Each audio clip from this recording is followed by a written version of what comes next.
ராகுல் காந்தி ஓட்டு திருட்டை குறித்து பேசக்கூடாது, தேர்தல் ஆணையத்துக்கு எதிராக அவர் பேசக்கூடாது, அதற்கு தடை கொடுக்க வேண்டும், காங்கிரஸ் கட்சியினுடைய அங்கீகாரத்தை ரத்து செய்ய வேண்டும் என தங்கிகள் சங்க பரிவாரை சேர்ந்தவர்கள் உச்சநீதிமன்றத்தை நாடி இருக்கிறார்கள். அவசரமாக போய் பொதுநல வழக்கு போட்டு தேர்தல் ஆணையத்துக்கு ஆதரவாக நீங்க எங்க இவ்வளவு துடிக்கிறீங்க, தேர்தல் ஆணையம் இல்லை இதை பண்ணணும் அப்படிங்கிற கேள்வி ஒரு பக்கம். இன்னொரு பக்கம் இந்த வழக்கு அப்படிங்கிறது எதை நோக்கி பயணிக்க போகிறது? உச்சநீதிமன்றம் ஏற்கனவே கேட்ட பல கேள்விகளுக்கு பதில் சொல்ல முடியாமல் தேர்தல் ஆணையம் திணறி கொண்டிருக்கக்கூடிய சூழல்ல இந்த வழக்கு என்பது யாருக்கு சாதகமாக போகிறது? இன்னொரு பக்கம் பீகார்ல இறங்கி களமிறங்கி வீடு வீடாக பிரச்சாரத்தை கூர்மைப்படுத்தி கொண்டிருக்கிறார்கள் ராகுல் காந்தியும் தேஜஸ்வி யாதவும். என்ன நடக்கிறது? உச்சநீதிமன்றத்தில் குறிப்பாக ராகுல் காந்திக்கும் கார்கேவுக்கும் தடை வருமா? காங்கிரஸ் கட்சியினுடைய அங்கீகாரம் ரத்து செய்யப்படுமா? என்ன கேட்கிறார்கள் சங்க பரிவார் என்கிற விஷயங்களை விரிவாக அலசுகிறது இந்த தமிழ் குரலின் வளவன் எக்ஸ்க்ளூசிவ் செய்தி தொகுப்பு. ஓட்டு திருட்டு என்கிற ஒரு விஷயம், பாஜக தேர்தல் ஆணையம் கூட்டுக்களவாணிகளாக செயல்பட்டிருக்கிறார்கள் என்கிற குற்றச்சாட்டை வைத்து ஊரா இன்றைக்கு பிரச்சாரத்தை எதிர்க்கட்சிகள் முன்னெடுக்க தொடங்கி இருக்கிறார்கள். பீகாரில் இதற்காகவே ஓட்டர் அதிகார யாத்திரா அப்படின்னு ஒரு யாத்திரையை லான்ச் பண்ணி கடந்த வாரத்திலிருந்து தொடர்ந்து நடந்து கொண்டிருக்கிறது. ராகுல் காந்தியும் தேஜஸ்வி யாதவும் வீடு வீடாக போய் உங்களுடைய வாக்குகள் எப்படி திருடப்படுகிறது அப்படிங்கிறத தெல்ல தெளிவாக மக்களோட ஒரு பெரும் உரையாடலை நிகழ்த்தி கொண்டிருக்கிறார்கள். இதுக்கு எதிராக அரசியல் ரீதியாக அங்கே நிதிஷ்குமார் மற்றவங்க போயிட்டு இருக்கிறாங்க. லைவ்ல ரிப்போர்ட்டாக இருக்கக்கூடிய செய்தியை பாருங்க. அதாவது இங்கே சுவிட்சை போட்டால் அங்கே லைட் எரியுதாங்கிற மாதிரி தேர்தல் ஆணையம் பாஜகனா யார் கேஸ் போட்டிருக்கான்னு பாருங்களேன். PIL in Supreme Court seeking to deregister Congress for vote chori campaign and restrain comments against ECI. தேர்தல் ஆணையம் அவர்களுக்கு குறித்து பேசுவதற்கு, கமெண்ட் அடிக்கிறதற்கு தடை கேட்டு தடை விதிக்கணும் அப்படின்னு ஒன்று. இரண்டாவது, காங்கிரஸ் கட்சிக்கான அங்கீகாரத்தை ரத்து பண்ணணும். ஏனென்றால் புனிதமான இந்த தேர்தல் குறித்து, மிக புனிதமான தேர்தல் ஆணையம் குறித்து இவர் இப்படி பேசலாமா அப்படின்னு கொந்தளிச்சு வழக்கை பொதுநல வழக்கு, பப்ளிக் இன்ட்ரெஸ்ட் லிட்டிகேஷன், அது ரொம்ப முக்கியமானது. எவ்வளோ ரொம்ப முக்கியமானது இல்லையா? தேர்தல் ஆணையத்தை பற்றி விமர்சனங்களை வச்சா அது எவ்வளோ பெரிய பொதுநலன் சார்ந்த விஷயம் அப்படின்னு அவங்க இப்போ குதிச்சுக்கிட்டு போகிறாங்க. பப்ளிக் இன்ட்ரெஸ்ட் லிட்டிகேஷனை யார் ஃபைல் பண்ணியிருக்கா அப்படிங்கிறத பார்த்தோம்னா, நான் சங்க பரிவார்னு ஆரம்பத்தில் சொல்லியிருந்தேன். அவர் யாருங்கிறத பார்த்தோம்னா தான் நமக்கு தெளிவான விஷயங்கள் வரும். சதீஷ்குமார் அகர்வால் அப்படின்னு ஒருத்தர்.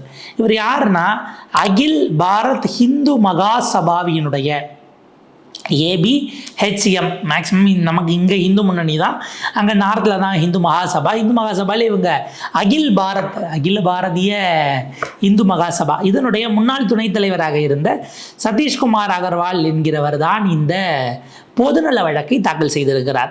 ஸோ அவங்க தெளிவாக சொல்லிட்டாங்க, காங்கிரஸ் கட்சி ஒரு கட்சியாக இருக்கவே தகுதி இல்லை. ஏனென்றால் இந்தியாவினுடைய தேர்தல் குறித்து இந்தியா முழுக்க அவங்க மோசமாக பேசிக்கிட்டு இருக்காங்க. அது தொடர்பான விமர்சனங்களை முன்வைக்கிறாங்க. எனவே கட்சியினுடைய தலைவர்களாக இருக்கும் ராகுல் காந்தி மற்றும் மல்லிகார்ஜுன கார்கே ஆகிய 2 பேருக்கும் எதிரான வழக்குகளை நீங்கள் உத்தரவிடணும். உடனடியாக இமீடியட்டாக எக்ஸ்பார்ட்டு ஆட் இன்ட்ரிம் ஸ்டே அப்படிங்கிறத கொடுக்கணும்.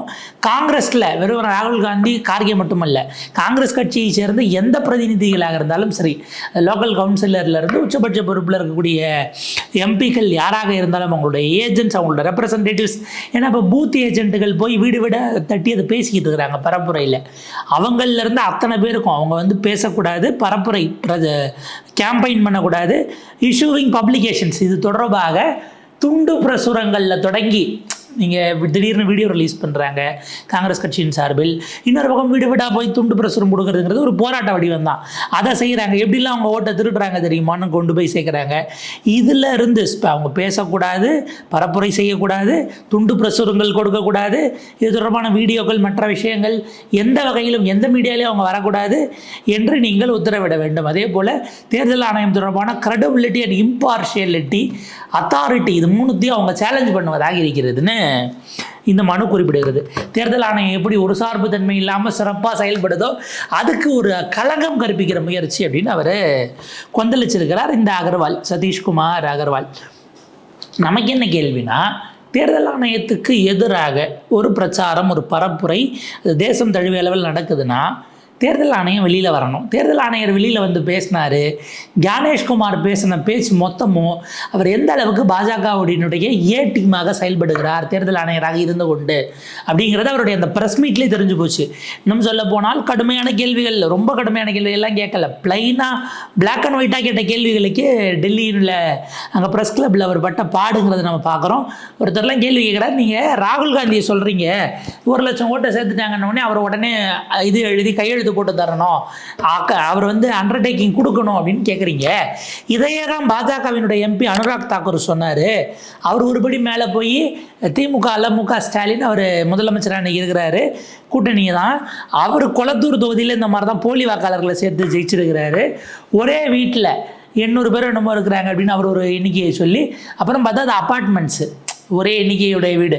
இவங்கள மாதிரி ஒரு ரூமு உள்ள 80 பேர் இல்லை, இது அப்பார்ட்மெண்ட்டுங்க. அப்பார்ட்மெண்ட்டுனா ஒரே இது தாங்க வரும், அதில் நம்பர் 1A 1B அந்த மாதிரி மாறுறதுங்கிறது வேறையாக இருக்கும் அப்படின்னு அவங்க ஃபேக்ட் செக்கெல்லாம் பண்ணி எடுத்துக்கூட சூழல் வந்தது. பத்திரிகைக்காரங்க கேட்குறாங்க, அனுராக் தாக்கூர் பாஜக எம்பிகிட்ட இதே போல் எழுதி கையெழுத்து போட்டு கூட நீங்கள் கேட்பீங்களா அப்படின்னதும் வெரி குட் கொஷின், நெக்ஸ்ட் கொஷின்ங்கிறாரு. நல்ல கேள்வி, அடுத்த கேள்வி. அப்போ தேர்தல் ஆணையர் பாஜகங்கிற வார்த்தையும் வாயில் வராது. பாஜக எம்பி, பெரிய எம்பி சின்ன எம்பி யாராக இருந்தாலும் பரவாயில்ல, அவரை பற்றி நாங்கள் பேச மாட்டோம்னு கூச்சநாச்சமே இல்லாமல் ப்ரெஸ் மீட்லேயே அதை ஒப்புக்கொண்ட நிலைக்கு தான் இன்றைக்கு ஞானேஷ்குமார் அவர்கள், அவர் உட்பட எல்லாரும் இருக்காங்கங்கிறத நம்ம பார்க்க வேண்டியிருக்கு. இப்படிப்பட்ட தேர்தல் ஆணையம் ரொம்ப நல்ல தேர்தல் ஆணையம், இதுக்கு எதிராக ராகுல் காந்தி செயல்படுறாருன்னு அவர் போடுறாரு.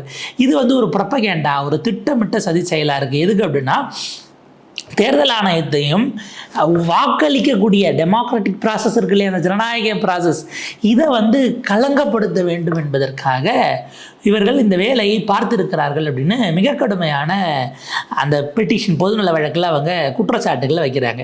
அதே போல் வந்து பார்த்திங்கன்னா, இந்தியா இப்போ எப்படி வந்து இந்திய அரசமைப்பு சட்டத்துக்கு எதிராக காங்கிரஸ் செயல்பட்டது, சம்விதானுக்கு எதிராக அப்படின்ற ஒரு குற்றச்சாட்டை வைக்கிறாரு. அவர்கள் என்ன சொல்கிறாங்க, இந்திய ஐஎன்சி ஒவ்வொரு கட்சியும் நீங்கள் கட்சியாக பதிவு பண்ணும்போது அப்போ உறுதிமொழி எடுப்பாங்க. அப்படி எடுக்கும்போது நாங்கள் இந்தியன் அரசமைப்பு சட்டத்துக்கு உட்பட்டு நடப்போம் அப்படின்னு உறுதிமொழி எடுத்து அவங்க கொடுத்துருக்குறாங்க. ஆனால் இன்றைக்கி அதனுடைய 2 தலைவர்கள் அந்த எடுத்துக்கொண்ட உறுதிமொழிக்கு பிரமாணத்துக்கு எதிராக போய்விட்டதன் காரணமாக, ஏன்னா கான்ஸ்டியூஷன் படி நடப்போம்னு அவங்க உறுதிமொழி எடுத்தாங்களாம். கான்ஸ்டியூஷன் உருவாக்கின ஒரு கான்ஸ்டியூஷன் பாடி தான் தேர்தல் ஆணையமா. எனவே தேர்தல் ஆணையத்தை விமர்சிப்பது என்பது அரசமைப்பு சட்டத்தையே நீங்கள் விமர்சிப்பதாக போகும்னு ஒரு புது வியாக்கியானத்தை, ஒரு புது விளக்கத்தை குறிப்பிட்டிருக்கிறார் அகர்வால்.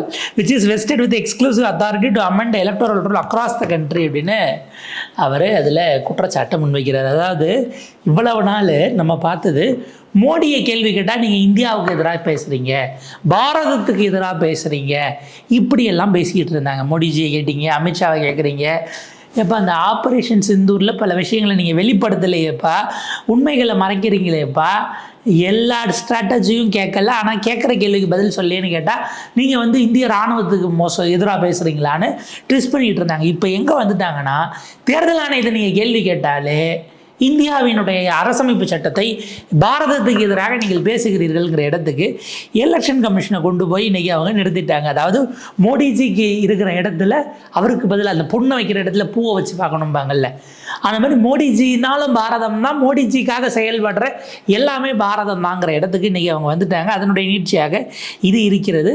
இதில் பார்த்திங்கன்னா, பார்ட்டி எம்பிஸ் பீகார் சார் மேட்டரில் இருக்கக்கூடியவர் கேசி வேணுகோபால் அவர்கள் அங்கே வழக்கு போட்டிருக்கிறார். பீகார் சாருக்கு எதிராக பப்ளிக் மீட்டிங்ஸ்லலாம் அவங்க இதை பற்றி பேசுகிறாங்க, தேர்தல் ஆணையம் குறித்துன்னு போடுறாங்க. இப்போ நமக்கு என்ன புரியலன்னா, அவங்க கேம்பெயினை லான்ச் பண்ணதே பொதுமக்கள்கிட்ட போய் இதை பேசுகிறதுக்கு தான். நீங்கள் ஓட்டர் அதிகார யாத்திரா அப்படின்னு அதை லான்ச் பண்ணதும், ஓட்சோரி என்கிற விஷயத்தை கையில் எடுத்துக்கிட்டு திருடுறாங்க ஓட்டுகளை திருடுறாங்க அப்படின்ட்டு ஆரம்பித்ததும் மக்கள்கிட்ட சேர்க்கறதுக்குன்னு சொல்லிட்டு தான் போட்டாங்க. அவங்க சொல்கிற, அதாவது அவங்க வேறு ஏதோ நாங்கள் பண்ண போகிறோம், நாங்கள் பாத யாத்திரையாக போய் பகவானுக்கு வேண்டிக்கிட்டு போகிறோம்னு சொல்லிட்டு போய் இதை பேசினாங்கன்னா பரவாயில்ல. டிக்ளேர் பண்ணிவிட்டு அதுதான் கேம்பெயின்னு சொல்லிட்டு போன பிறகு நீங்கள் என்ன இப்போ பதறிக்கிட்டு தேர்தல் ஆணையத்துக்காக வரீங்க அப்படிங்கிற கேள்வி எழுகிறது.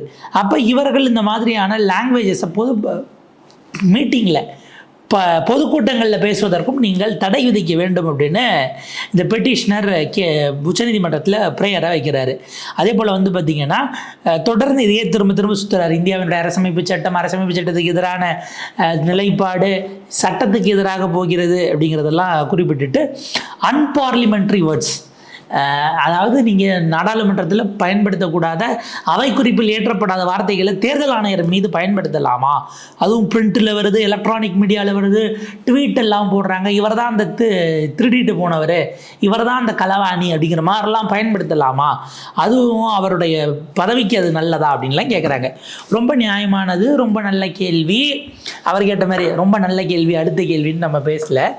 பிரதமராக இந்த நாட்டில் இருக்கக்கூடிய ஒருவர் கடந்த நாடாளுமன்ற தேர்தலில் என்னவெல்லாம் பேசினார்?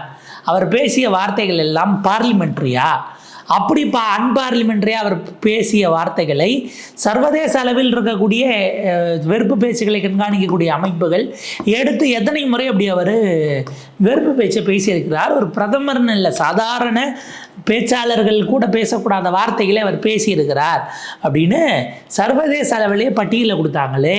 இந்த அன்பார்லிமெண்ட்ரி வேர்ட்ஸுக்கு இந்திய சதீஷ்குமார் அகர்வால் பொங்கி வந்து பிரதமராக இருக்கிறவர் இப்படி பேசக்கூடாது என்று நீங்கள் தடை விதிக்க வேண்டும் அப்படின்னு ஏதாச்சும் வழக்கு பதிவு பண்ணாரா? அவருடைய அகில பாரதிய ஹிந்து மகாசபா அதற்கு கொந்தளித்ததா? அன்றைக்கு தேர்தல் ஆணையர்களாக இருந்தவர்கள் இதன் மீது என்ன நடவடிக்கை எடுத்தார்கள்? ஒன்றும் இல்லைங்க, ஒரு சம்மனை கொடுத்த கடந்த காலத்தில் தேர்தல் ஆணையம் செய்திருக்கிறது. யாருக்கு? பால் தாக்கரேவுக்கு 6 ஆண்டுகள். அவர் கிட்டத்தட்ட 12-13 வருஷத்துக்கு முன்னாடி வெறுப்பு பேச்சு பேசினார். யாருக்கு எதிராக? இஸ்லாமியர்களுக்கு எதிராக வெறுப்பு பேச்சு அவர் எப்படி பேச முடியும்னு வாஜ்பாய் பீரியடில் 12 வருஷம் கிட்டத்தட்ட பழைய கேஸை கையில் எடுத்து அவர் இந்த மாதிரி பேசியிருக்கிறாரு. எனவே தேர்தலில் வெறுப்பு பிரச்சாரம் செய்து வெறுப்பு பேச்சை பேசி வன்முறையை தூண்ட முயற்சித்த பால் தாக்கரே தேர்தலில் போட்டியிடுவதற்கு 6 ஆண்டுகள் தடை. அதனோடு சேர்த்து தேர்தலில் பிரச்சாரம் செய்வதற்கு, தேர்தலில் ஓட்டு போடுவதற்கு, நீங்கள் 3 விஷயம் வருது. தேர்தலில் போட்டியிட, பிரச்சாரம் செய்ய, ஓட்டு போடவும் அவருக்கு 6 ஆண்டுகள் தேர்தல் ஆணையம் தங்களுடைய அதிகாரத்தை பயன்படுத்தி தடை விதிக்கிறது என்று கடந்த காலத்தில் வாஜ்பாய் பீரியடில் அப்போ பிஜேபிக்கும் சிவசேனாக்கும் சண்டை முட்டிச்சு. ஸோ இதை தோண்டி எடுத்து அவருக்கு தடை விதிக்கப்பட்டதுங்கிறது தான் தேர்தல் ஆணையத்தினுடைய வரலாறு. அப்படி முதுகெலும்புடைய தேர்தல் ஆணையமாக நீங்கள் ஒருவேளை இருந்திருந்தால் பிரதமர் மோடி வெறுப்பு பேச்சு பேசியதற்கு அவரின் மீது நீங்கள் 100 முறை நடவடிக்கை எடுத்திருக்க வேண்டும். அன்பார்லிமெண்ட்ரி வேர்ட்ஸ் அதை ஏன் அலோவ் பண்ணாங்கிற கேள்வி வருது. தேர்தல் ஆணையம் தன்னுடைய இன்டெகிரிட்டியை, தன்னுடைய நம்பகத்தன்மையை முற்றுமுழுதாக இழந்துவிட்ட நிலையில் இன்றைக்கு தேர்தல் ஆணையத்துக்கும் பாஜகவுக்குமான கூட்டு என்பதே இந்த சங்க பரிவாரங்களினுடைய ஒரு விங்காக இருக்கக்கூடிய ஒரு அமைப்பிலிருந்து முன்னாள் தலைவர் அவர் பாஞ்சிக்கிட்டு வந்து வழக்கு போடுறாருங்கிறதுல இருந்தே நாம் தெரிந்து கொள்ள முடியும். பாஜகவுக்கு நேரடியாக அவங்க எங்கால் தான் சொல்கிறதில்ல தயக்கம் இருக்கிறதுனால தங்களுடைய கிளை அமைப்பில் ஒருத்தர் அனுப்பி நம்ம ஆளுக்கு ஆபத்து போய் காப்பாற்றுங்க, வழக்க போடுங்க, எப்படி இதை பண்ண முடியும்னு கேளுங்க அப்படின்லாம் கேட்டிருக்கிறாங்க. இந்த குற்றச்சாட்டுகள் ஏற்கனவே இன்னொரு வழக்காக பதிவு செய்யப்பட்டிருக்கிறது. ராகுல் காந்தியினுடைய அந்த குற்றச்சாட்டு, குறிப்பாக பெங்களூர் சென்ட்ரல் தொகுதி, அதுக்கு தொடர்பாக சிறப்பு விசாரணை குழு அமைக்க வேண்டும், ஓய்வு பெற்ற நீதிபதி தலைமையில்னு ஒரு வழக்கு உச்சநீதிமன்றத்தில் ஏற்கனவே பொதுநல வழக்காக தாக்கல் செய்யப்பட்டிருக்கிறது. கட்சிக்கான தடை, அவர்கள் பேசுவதற்கான தடை அப்படிங்கிறதெல்லாம் வருவதற்கான வாய்ப்புகள் இப்போதைக்கு இல்லை. இது என்ன மாதிரி நகரப்போகிறது, பெட்டிஷன்ஸ் எப்படி எடுக்க போகிறாங்க, நீங்கள் அதை விசாரிங்க. அது இட்ஸ் அ பொலிட்டிக்கல் சார்ஜ். நேற்றைக்கு மோடி கவர்மெண்ட் போய் சொல்லிச்சு இல்லை, இது வந்து பொலிட்டிக்கல் குற்றச்சாட்டு கவர்னர் செய்கிறார் அப்படின்னா அதை வந்து கோர்ட்டு பார்க்கக்கூடாது, பொலிட்டிக்கலி அதை மக்கள் எலெக்ஷனில் பார்த்துப்பாங்கன்னு. அந்த மாதிரி சொல்கிறத எலெக்ஷனில் மக்கள் பார்த்துப்பாங்கன்னு விட்டுட்டு போகிறாங்களா என்னங்கிறத பொறுத்திருந்து பார்க்கணும். இந்த வழக்கு வருகிற போது எப்படி திரும்புகிறது, உச்சநீதிமன்றம் அதை எப்படி பார்க்குது சட்ட ரீதியாக அப்படிங்கிறத நம்ம அப்டேட்ஸோடு சந்திக்கலாம். தொடர்ந்து இணைந்திருங்கள் தமிழ் குரலோடு.